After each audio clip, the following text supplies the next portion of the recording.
Magandang araw kaibigan! Tuloy po kayo sa Felicidad's Channel.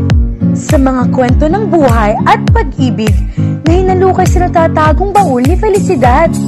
Pero bago po tayo magpatuloy, huwag niyo pong kalilimutan na i-like ang video, i-subscribe ang channel, at i-click ang notification bell para lagi kayong updated sa mga parating pa na upload.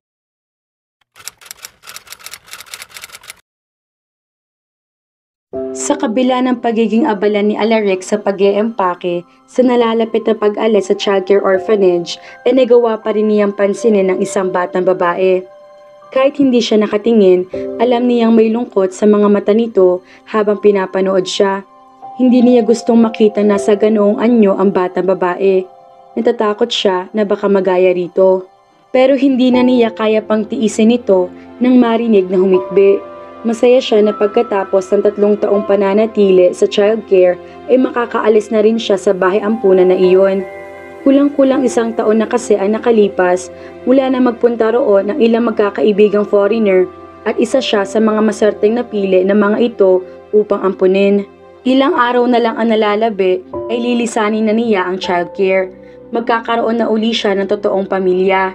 At hindi basta-basta mag-asawa lang sina Andre and Celine Garnier na aampon kay Alaric dahil mga French business magnate ang mga ito. Simple lang ang buhay ni Alaric bago siya dalhin sa bahay ampunan. Lumaki siya na may mapagmahal na mga magulang at isang maliit na babaeng kapatid na kasundong-kasundo niya. Pero nang minsan magbakasyon ang pamilya niya sa Baguio ay nahulog ang bus na sinasakyan nila. Sa kasamaang palad ay namatay ang mga magulang niya pati na rin ang nakakabatang kapatid dahil wala na siyang malapit pang kamag-anak na pagdesisyonan na dalhin siya sa bahay ampunan na iyon.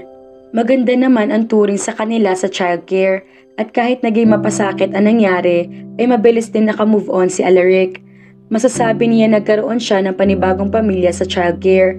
Nagkaroon ng mga bagong kapatid, sina Nimbus, Riker, Jonas, Easton at Blake na kagaya niya ay pare-pareho ring aampunin ng mga dayuhan. Ang mga madre naman sa orphanage ay itinuturing niya mga magulang. At si Katniss, ang batang babaeng humihikbi ngayon sa harap niya, ay itinuturing din na para na talaga niyang kapatid. Naunang dumating si Alaric sa childcare kaysa kay Katniss.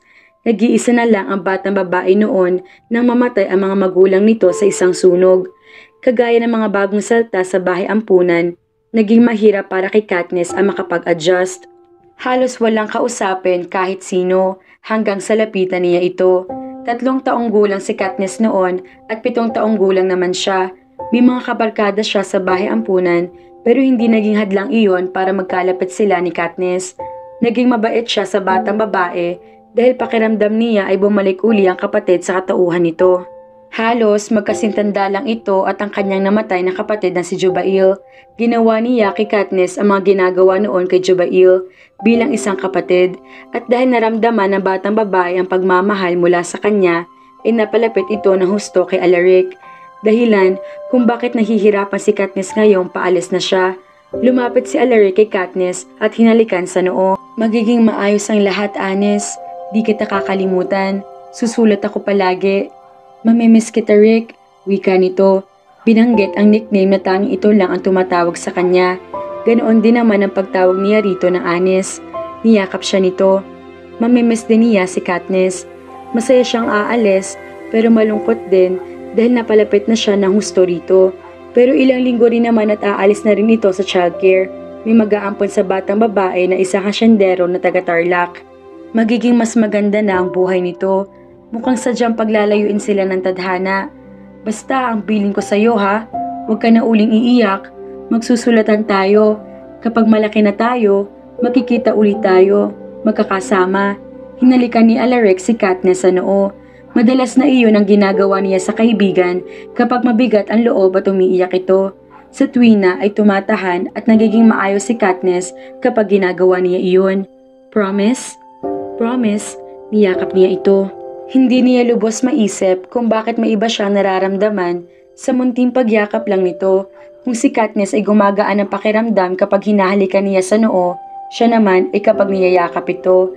Pero ayaw isipin ni Alaric ang pinakadahilan kung bakit ganoon ang nararamdaman kay Katniss. Iyon ba ay dahil sa nakikita niya si Jobael sa kaibigan? Nararamdaman niyang hindi. Higit pa iyon doon. Siguro ay dahil gusto niya si Katniss bilang babae. Maganda kasi ito sa kabila ng murang edad pa lamang. Siguro ay crush niya ang kaibigan kaya ganoon. Ngunit kung totoo man iyon, alam ni Alaric na hindi pa iyon ang tamang panahon. She's so adorable! Puri ni Celine habang sabay-sabay nilang pinapanood ang videotape na ipinadala ni Katniss. Graduation iyon ng elementary ng kaibigan at valedictorian ito ng klase. Bukod sa video na pag-akit sa stage na kinuna ng mga magulang nito, nag-video rin si Katniss ng sarili, hawak-hawak ang gintong medalya na inaalay daw sa kanya. Bukod pa roon ang pagbati nito sa valedictory address. Alaric could not agree more. 11 years old na ngayon si Katniss. At kung noon ang cute ang kaibigan, ngayon ay masasabi niya unti-unti ng kagandahan nito. Humaba ng dati ay maigsi at may bangs pa na tuwid na buhok ni Katniss. Kahit malayo sila sa isa't isa, mababakas na ang saya sa lumalabas ang dating malungkot na mga mata nito. Maayos itong lumaki at habang tumatagal ay lalong gumaganda. Masaya si Alaric na sa kabila ng nakalipas na mga taon ay naging maayos ang buhay nito. Pero mas masaya siya na sa kabila ng lahat ay nanatili pa rin silang in touch sa isa't isa. Ilang taon na silang hindi nagkikita ni Katniss pero hindi iyon dahilan para mawalan sila ng komunikasyon sa isa't isa. Mahirap man pero kinakaya nila. Pareho silang may will, kaya pareho silang may way.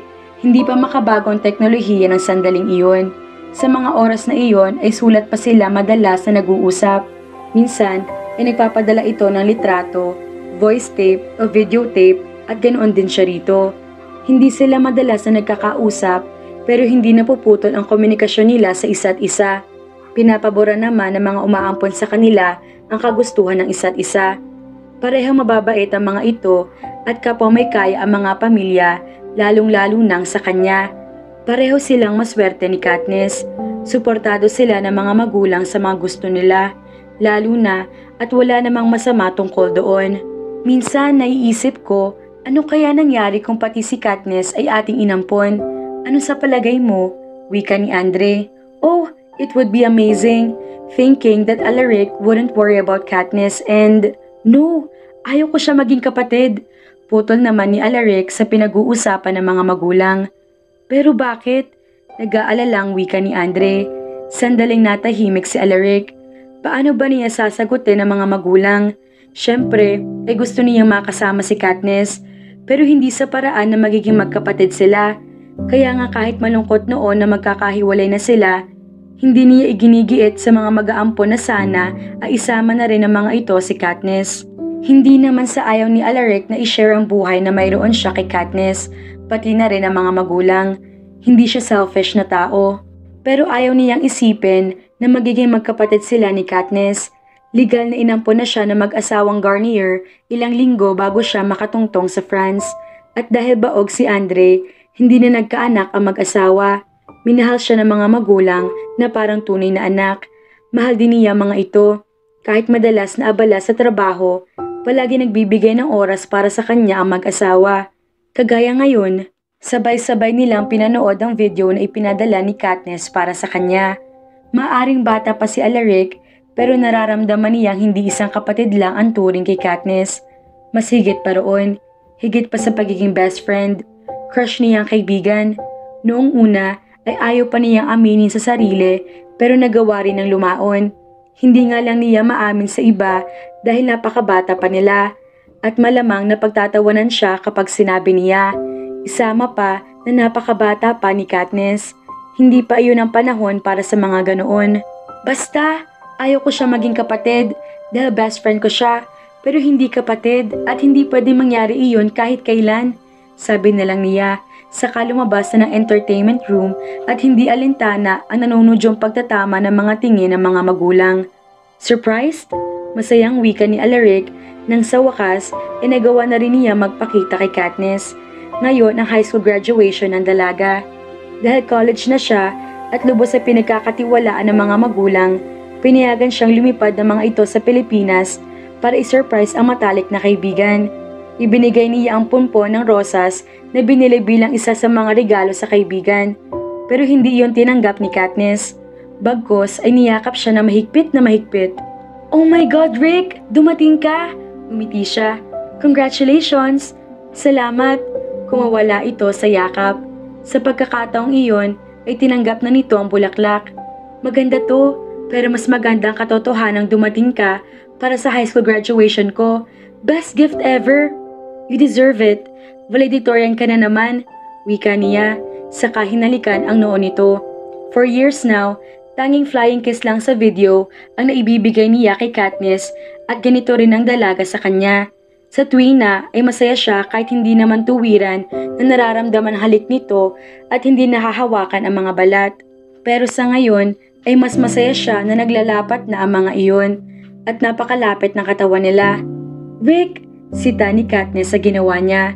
Napansin niyang namula ang pisngi ng dalaga. Apektado ba ito sa ginawa niya? Gusto niyang umasa dahil siya ay apektado roon. "What's wrong? Hindi ka naman dati naninita kapag hinahalikan kita ah. Saka, naalala mo ba noong bata ka pa? Gustong-gusto mo na hinahalikan kita. Gumagana pakiramdam mo. Bata pa tayo noon. Ngayon ay magka-college na ako at nandoon ka na rin. Isa pa, nandito sina mama at papa. Baka kung ano isipin nila." Kumindat siya rito. "Don't worry, Mashri. Kilala ko ang mga magulang mo at hindi nila iisipin na masama ang halik na iyon. Unless gusto mong bigyan ng iba pang kahulugan iyon." Bumuntong hininga ito. "Hindi sa ganoon, kaya lang, syempre iba pa rin. Mabait sina mama at papa, pero hindi ko kabisadong utak nila. Paano kung ibang isipin nila? Sinabihan ako na hindi pa ako maari mag-boyfriend hanggat hindi pa ako nakaka-graduate ng college. Ayaw kong sirain ang tiwala nila sa akin, Rick. Mahal na mahal ko sila at ayaw kong biguin sila." Tumango si Alaric.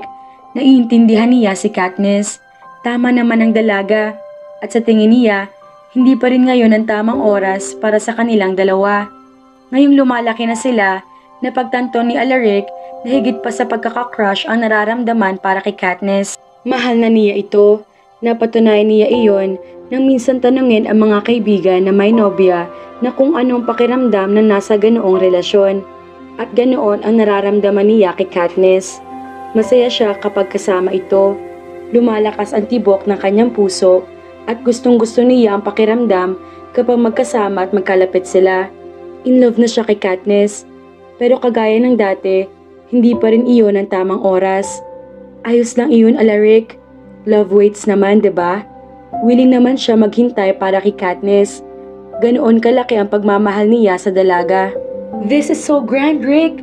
Paano ba ako magpapasalamat sa'yo?" Halos maiyak na si Katniss habang sinasabi ang mga iyon. Sa ngayon ay nasa Paris, France sila kung saan nakabase si Alaric mula ng ampunin ng mag-asawang Garnier. Nasa Paris kasi ang maraming business ni Andre na nakalinya sa mga chain of restaurants at distillery. At dahil alam ni Alaric na matagal ng pangarap ni Katniss na makapunta sa Paris, iyon ang graduation gift niya ngayon nakapagtapos ito bilang cum laude sa UP Los Baños sa kursong agriculture. Isama pa na dahil college graduate na ang dalaga, pinayagan na ito ng mga magulang na lumabas ng bansa na sila lamang dalawa magkasama. "Alam mo naman na pwede na sa akin ang kiss," sabi niya sa kangumuso. Natatawang mahinang tinampal naman ni Katniss ang mga labi niya. Pero tinupad nga nito ang hiling niya. Hinalikan siya nito. Sa pisngi nga lang. "Hanggang dyan lang dapat," wika naman ito. Saka hinawakan ang kamay niya. Sabay sila naglakad sa isang malaking public green space sa Paris kung saan makikita ang Eiffel Tower. Ipinangako niya rito na magtutour sila sa tower pero mamaya pang gabi. Dahil mas maganda raw ang view doon sa ganoong oras. Isama pa na may sorpresa siya para dito sa oras din na iyon. Masyadong konserbatibo si Katniss. Parehas niya.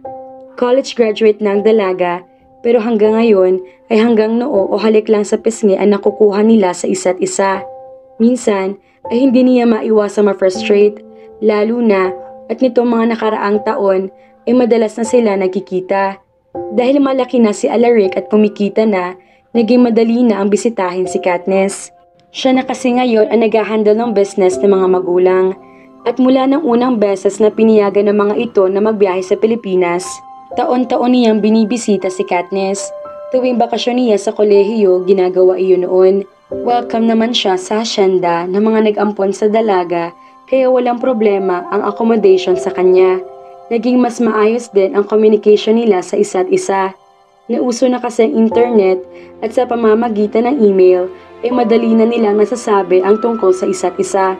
Mayroon na ring video chat kaya hindi na kailangan pa magdala ni Katniss ng videotape para makita lang niya itong gumagalaw. Halos araw-araw ay ginagawa nila iyon. At kahit ganoon, hindi pa rin niya magawa magsawa sa dalaga. Gustong-gusto ni Alaric na nakakausap niya si Katniss. Masayang-masaya siya kapag nakikita at nakakausap si Katniss. At kahit na hindi pa rin ganoon ka-intimate ang halik na ibinibigay nila sa isa't isa, he appreciated and loved it too. Pero hopefully, sa susunod na mga oras ay hindi na lang basta halik pambata ang maibibigay nila sa isa't isa. Siguro ay matalik na kaibigan lang ang turing sa kanya ni Katniss. Pero hindi siya. Hindi ganoon ang turing niya sa dalaga. Sa nakalipas na mga taon ay napatunayan niya iyon. Dahil higit ang pangungulila niya kay Katniss sa kalungkutang nararamdaman nang mawala ang pamilya niya, lalo niyang napatunayan iyon sa pag-ayaw niya na maging kapatid ito at ang kagustuhan na gumawa ng paraan para lang magkausap sila kahit mahirap iyon gawin. Mahalaga ito sa kanya, pero masigit pa iyon sa pagpapahalaga sa isang kaibigan. Mahal niya si Katniss. Ang dalaga ang nagbibigay ng buhay sa mundo niya at kahit mahirap ang magiging relasyon nila kung sakali, willing siyang gumawa ng paraan para maging maayos iyon. Basta makuha lang niya ang pagmamahal ng dalaga, ang puso nito. Gagawin niyang lahat para hindi na mailang si Katniss sa kanya kapag hinahalikan nito at hindi na ring halik pambata ang maigawad nila sa isa't isa. At uumpisahan ni Alaric ang lahat sa gabing iyon. Graduate na si Katniss ng kolehiyo. Hindi ba't ang dalaga ang nagsabi sa kanya na kapag nakagraduate na ng kolehiyo, doon pa lang ito papayagan na mag-boyfriend ng mga magulang nito? Inirerespeto niya iyon, kaya nararapat lang na siya ang maging una at huli maging boyfriend ni Katniss. Mahal na mahal niya ang dalaga at gagawin ang lahat para dito. Umuwi muna sina Alaric at Katniss sa mansyon ng mga Garnier sa Paris kung saan tumutuloy si Katniss para magbihis. Sinabi ni Alaric na ititreat niya ang dalaga ng dinner bago nila akyatin ang Eiffel Tower. Isinuot ni Katniss ang regalo niyang damit na lalong nagpaganda sa maganda ng anyo nito. Simple lang ang ginawang ayos ng taga-ayos ng mama niya na inutusan para ayusan ito. Pero napakaganda pa rin ng dalaga. Si Katniss ang pinakamagandang babae na nakita niya. Kaya naman parang hinahabol ng kabayo ang tibok ng kanyang puso habang tinitingnan ang dalaga. Hindi ba sobrang ganda naman yata ng ayos ko ngayon para lang sa isang dinner? Saan bang restaurant mo ako dadalhin at ganito kaganda ang pinagawa mo sa akin? Parang hindi pa komportable si Katniss na lumabas ito mula sa kwarto. Samantalang siya naman ay halos luluwa na ang mga mata sa pagtingin sa dalaga. Bakit? Ayaw mo ba? Sa bagay, kahit naman suotan ka pa ng sako, maganda ka pa rin. Kinindatan pa niya ito. Hinawakan niyang kamay nito at hinalikan pa iyon bago niyayang sumakay sa limousine na maghahatid sa kanila papunta sa restaurant na hindi biro ang halaga nang nirentahan pa niya para lang sa dinner na inihanda para kay Katniss. Godric! Ganito ba talaga ako ka-special sa'yo? Para gawin mong lahat ng ito sa akin? Hindi makapaniwalang wika ni Katniss nang makita kung saan niya ito dinala. Hindi mo na kailangan tanungin yan, Anis. Alam mo naman na ikaw ang pinaka-espesyal na babae para sa akin. Sobra-sobra ito para sa isang matalik na kaibigan. Hindi ba mahirap gumawa ng reservation sa restaurant na ito? Mukhang napaka-exclusive nito. Nasa second floor sila ng pamosong restaurant sa Eiffel Tower. At tama si Katniss, mahirap gumawa ng reservation sa restaurant na iyon. Kapag anak ka ng isa sa mga may-ari nito, hindi mahirap iyon. So, shall we sit down, Ma Cherie? Ngumiti si Katniss, pero napansing hindi umaabot ang ngiti na iyon sa mga mata ng dalaga. Napaisip tuloy si Alaric kung masama bang pakiramdam nito o kung may mali sa ginawa niya. Hindi mo ba ito gusto, Anis? Umiling ito. Siyempre gusto, kaya lang sobra-sobra pa rin para sa'yo. Huwag mong isipin ang tungkol doon. You deserve everything in this world, Anis. Ibibigay ko ang lahat na makakapagpasaya sa'yo para lagi ko nakikita ang matamis mong ngiti araw-araw. Basta bangiting iyan ay ibibigay mo lang exclusively sa akin. Gusto sana niyang idugtong. Right, sabi nito, hindi na nagreklamo pa. Umorder sila at maya-maya ay kumain na. Pagkatapos kumain, ay niyaya niya magsayaw si Katniss. Pumayag ito. Their bodies became close while dancing. Lalong lumakas ang tibok ng puso ni Alaric habang ginagawa iyon. He really loved it whenever he got this close to her. Ipinikit niya ang mga mata at tinamnam ang bawat sandali. Nang magmulat siya, nagkasalubong ang mga mata nila ni Katniss. Nakangiti ang mga mata ng dalaga. Mukhang masaya ito. Masaya na rin siya, pero lalo siyang sasaya kung magiging matagumpay ang plano niya ngayong gabi. Bumaba ang tingin ni Alaric sa mapupulang labi ni Katniss. Ilang beses na ba niyang pinangarap na halikan iyon? Ngayon ay pagkakataon na niya sa napakaromantikong lugar na iyon. Walang pag-aalinlangan na hinalikan niya ang mga labi nito. Kagaya ng inaasahan, magiging mas masarap nga ang kanyang pakiramdam nang nahalikan na niya si Katniss. Napakatamis ng labi ng dalaga. Nararamdaman na niya na sa paunti-unting paghalik ay maa-addict din siya roon. Pero napatigil siya nang maramdaman na tila naniga si Katniss sa paghawak sa mga kamay niya sa ginawang iyon. Kumunot ang noo ni Alaric. Anis, what's wrong? Kumawala ito mula sa pagkakahawak niya.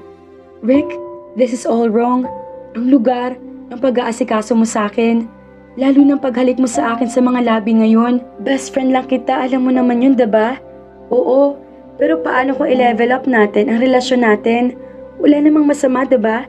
Graduate ka na, at sinabi mo sa akin na kapag graduate ka na ng college, pwede ka na mag-boyfriend. Huminga si Katniss ng malalim at diretsong tumingin sa kanya. Alam ko, pero hindi pwede ikaw yun, Rick. I am already in love with someone else. Ang sakit mga kafelisidad. May iba palang mahal si Katniss at hanggang best friend lamang ang role ni Alaric sa buhay ni Katniss. Ano na ang mangyayari sa ating poging bilyonaryo, gayong bata pa lang siya ay minahal na niya si Katniss. Kaya naman, abangan!